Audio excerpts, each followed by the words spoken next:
Oke, terakhir. Nah, terakhir ini cuma tambahan saja. Jadi kita sudah belajar pengantar bisnis selama 1 semester ini. Kita belajar tentang fungsi marketing, fungsi operasional, kita belajar tentang jenis-jenis bisnis, ada UKM, apa segala macam.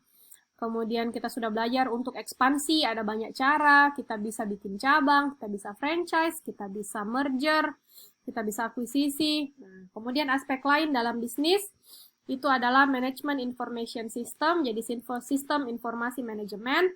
Tapi saya tidak terlalu jelaskan ya. Yang jelas dalam dunia modern sekarang ya tentunya sistem informasi itu sangat penting. Jadi misalnya ini perusahaan, tidak ada sekarang perusahaan yang data-datanya tidak digital, pasti semua sudah digital. Nah, kemudian datanya selain digital, datanya juga real life. Jadi misalnya ada penjualan dilakukan sama salesman di pasar, itu kantor pusat langsung tahu berapa penjualan itu, berapa penjualan yang terjadi karena si salesnya akan masukkan input di handphonenya, dia masukkan ke dalam sistemnya, jadi langsung itu datanya bisa diolah. Kalau kalian anak manajemen, kalian nanti akan belajar tentang SIM lebih lanjut. Intinya, dalam perusahaan, manajemen information system itu sangat penting. Perusahaan yang besar pasti punya servernya sendiri. Kayak Unhas punya servernya sendiri. Nah, cuman kapasitas server itu beda-beda begitu. Nah, server itu dipakai untuk menyimpan ya semua informasi. Misalnya kalau Unhas ya, informasi data-data mahasiswa, data-data dosen, kemudian untuk pembelajaran online. Nah, tapi server untuk pembelajaran online kayaknya belum terlalu besar kapasitasnya. Sekarang kebanyakan sih lebih banyak dipakai untuk menyimpan kita punya data semua. Jadi kalian kalau KRS, kalian sekarang masih simpan nggak print out KRS atau kok ada di akunmu, Ji? Di mana KRS-mu sekarang? Mas, KRS-mu? Hah? di LG, Bu. Di Di print, Ji? file. Di dalam waktu ini. Nah, teman bisa di-download toh, jadi tersimpan di database toh.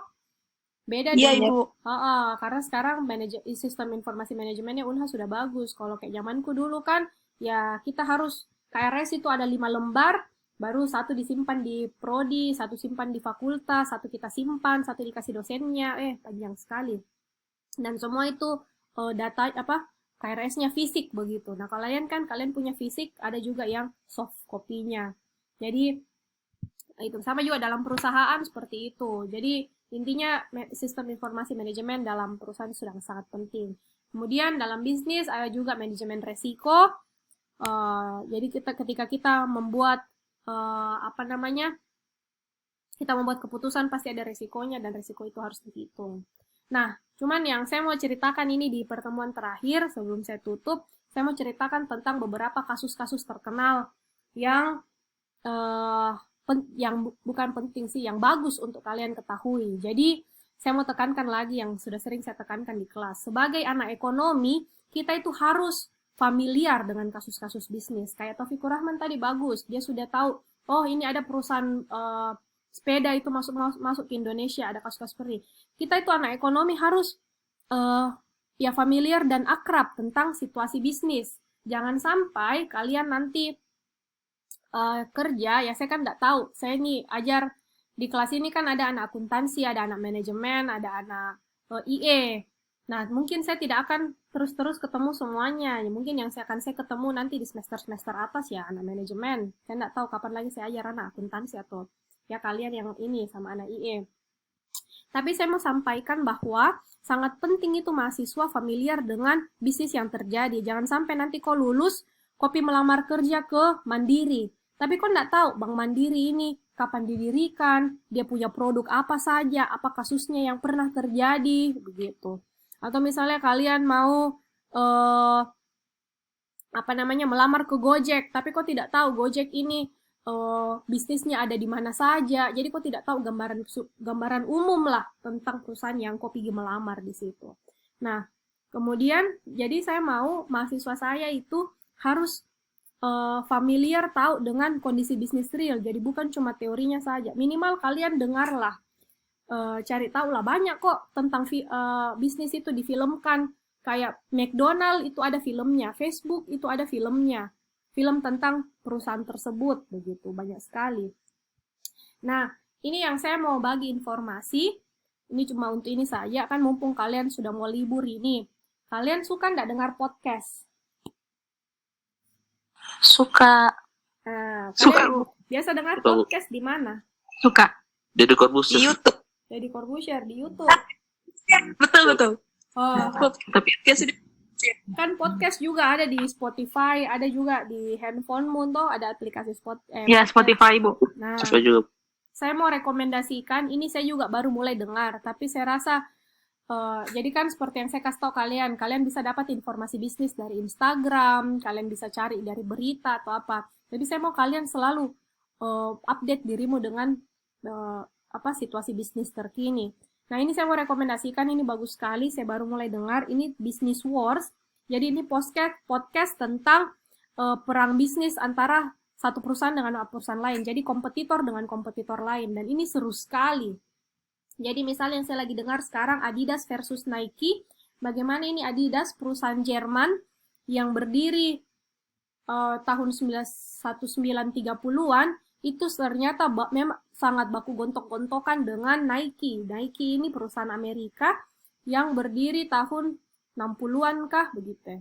Dan bagaimana, jadi kalau kalian misalnya kalian pasti libur ini di rumah, pasti kalian banyak nonton apa, bisa kalian selingi dengan podcast ini, podcast Business Wars, karena drama sekali, betul-betul drama sekali. Jadi ini yang kayak saya baru-baru dengar tuh, di Nike ada dia punya direktur, salah satu petinggi, manajernya begitu, yang sangat berjasa buat Nike. Dia tidak baku cocok sama yang dirikan Nike. Akhirnya dia keluar. Dia dibajak sama Adidas. Kemudian, jadi ada betrayal di situ begitu. Tapi kita lihat sebenarnya itu adalah strategi bisnis. Dan bagaimana Adidas itu Adidas ini kan perusahaan yang sudah tua sekali, sudah puluhan tahun. Itu salah satu perusahaan yang bikin konsep endorsement. Jadi sebelum Perang Dunia Kedua, waktu orang bikin Olimpiade, jadi sekarang banyak nih selebgram di endorse. Nah, itu yang pertama kali bikin konsep itu salah satunya Adidas. Jadi dia mau kasih pakai sepatunya ke atlet-atlet yang main di Olimpiade saat itu. Nah, itu dari tahun 1930-an ada nih tuh konsep endorse begitu. Ini seru sekali.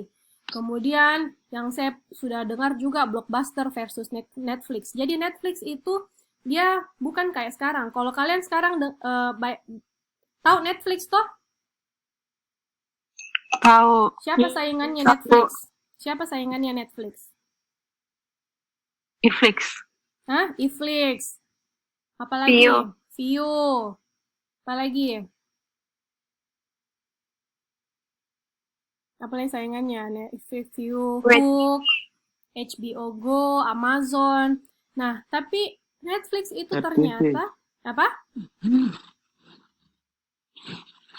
Jadi Netflix itu ternyata dia itu awalnya bukan konten digital. Awalnya itu Netflix dia adalah perusahaan sewa DVD yang berbasis teknologi.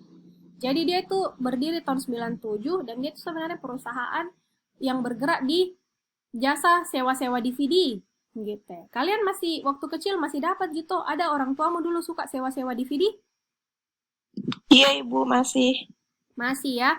Nah, kan zaman dulu itu kita sewa DVD, malah dulu video yang besar itu sewa laserdisc, begitu itu disewa. Nanti lama-lama karena digital kita beli DVD bajakan. Nah, sekarang nggak beli DVD bajakan, nonton saja streaming bajakan atau langganan Netflix atau langganan View atau apa. Nah, tapi Netflix itu dulu sebenarnya dia bisnisnya awalnya dari sewa DVD, tapi kita lihat bagaimana itu bisnis kalau dia punya visi besar, dia bisa menjadi pemilik segalanya begitu ya. Jadi tadinya tuh dia saingannya cuma Blockbuster, sesama perusahaan sewa-sewa DVD. Tapi karena dia punya visi besar, dia lihat, saya tidak mau cuma masalah-masalah sewa DVD, saya mau punya konten digital. Jadi saya mau orang bisa nonton apapun di saya punya aplikasi, saya punya website. Lama-lama karena dia punya visi yang sangat besar, dia lihat, saya tidak mau cuma sampai orang nonton situ, saya mau produksi sendiri, saya punya film. Jadi adalah film Netflix original yang banyak itu. Jadi kita bisa lihat bagaimana visi itu sangat penting buat perusahaan ketika dia mau menjadi besar. Dari dia kecil sampai menjadi besar sekarang gitu. Wah, banyak sekali lah kasus seru. Dan tentunya drama juga. Bagaimana saya nonton itu sampai ternganga-nganga. Jadi banyak sekali acara adegan pengkhianatan, kemudian dipermalukan. Ternyata itu bukan cuma di sinetron, tapi di dunia nyata pun dalam bisnis terjadi yang kayak gitu.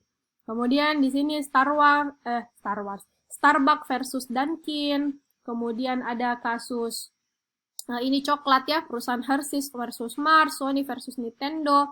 Ini perusahaan mainan Hasbro yang bikin mainan Monopoly dan lain-lain. Bagaimana dia bersaing dengan Mattel. Mattel ini yang bikin Barbie, Polly Pocket, Hot Wheels dan lain-lain. Mereka. Jadi ketika perusahaan-perusahaan berkompetisi itu ya kadang-kadang banyak terjadi intrik-intriknya begitu. Jadi ya kan kalian kan misalnya kalau saya sih saya pikir kan saya juga nonton drakor. Nah, daripada saya terus-menerus lihat yang fiktif, drakor-drakor fiktif, film-film apa namanya upload atau apa di Amazon yang saya nonton, sekali-sekali saya buat ganti suasana, saya dengar drama-dramanya bisnis yang ini real begitu ya, betulan terjadi kisah nyata dan seru dan kita akhirnya bisa memetik banyak hal. Jadi bagaimana pentingnya visi, bagaimana pentingnya visi dalam bisnis, bagaimana endorse itu penting, kemudian bagaimana membuat konten itu menjadi sesuatu yang sangat penting zaman sekarang dan lain-lain. Jadi itu saja saya mau sebenarnya ini bukan bagian dari kurikulum, cuman saya mau rekomendasikan saja mumpung kalian di rumah, kalian variasilah konsumsi kontenmu. Jadi jangan cuma konten yang saja, tapi bisa variasi, coba dengar tentang ini. Begitu. Bagaimana ngomong-ngomong soal saham yang minggu lalu, ada kalian yang ini? Oh, tunggu dulu, sebelum saya bertanya itu, ada yang mau bertanya soal yang kita belajar ini hari? Bu, Ya.